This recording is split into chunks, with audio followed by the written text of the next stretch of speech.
As a parent, when I came to University Connections, my three biggest concerns were, number one, which part of the world should my child go to? Should she go to the US, to UK, places like Ireland, Canada?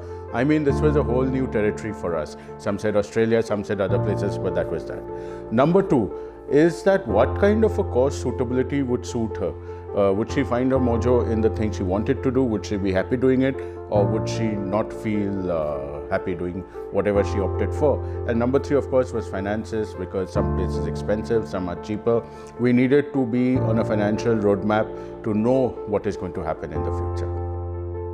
So when we got connected with Charushila of University Connections, you see, the first thing that put our mind at rest was the way she spoke, whereas we'd been getting a very negative response from a lot of people by saying, that things are late and you should have started much before, etc., because our daughter was already in class 12. Charushila immediately put us at ease, and she gave us a very clear and concise, shall I say, statement into what the future could be like. She was very clear with us: no false promises, no wrong raising of hopes, no leading us up the garden path. I think the whole experience with University Connections has been fantastic so far.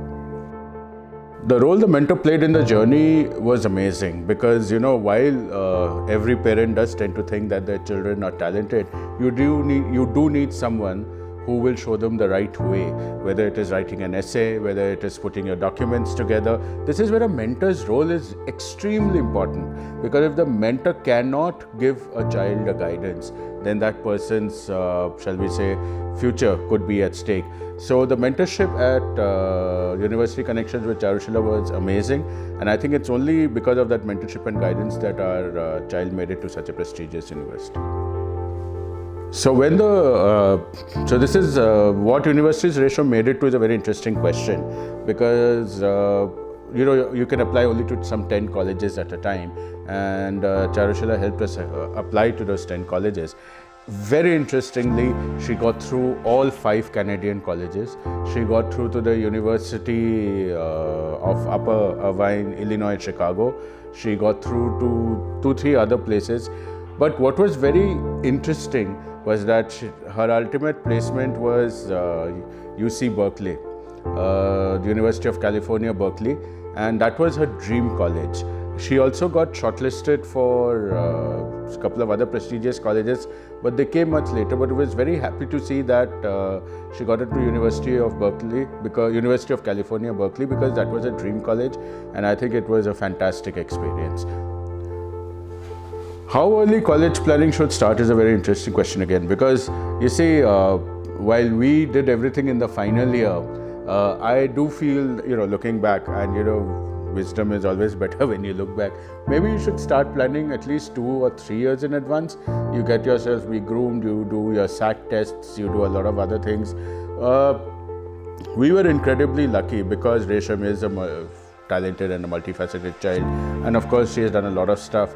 But I feel that anyone who has the potential, a 2 to 3 year learning program can be a fantastic experience. Absolutely, because as I mentioned previously, we had a fantastic experience with Charushila and University Connections, and I think that they are one of the best, if not the best, for anyone looking to put their child in a university outside India. About 11. I know that the scale ends at 10, I know, and this is a very stupid thing to say, but I think our experience and our journey has been exceptional, and I would thoroughly recommend to all my friends, colleagues, and we have been doing so in the past as well. Resham has been a very good student in college. She has got a very high GPA now. She's been doing a lot of innovative things in user interface design. She's majoring in 2 subjects, cognitive sciences as well as psychology. And at least from my point of view, I look at her as having an exceptional future ahead. And of course, every parent wants the child to do well, but Resham has done superbly well. And of course, shouldn't forget that she's been mentioned in the Dean's list this year.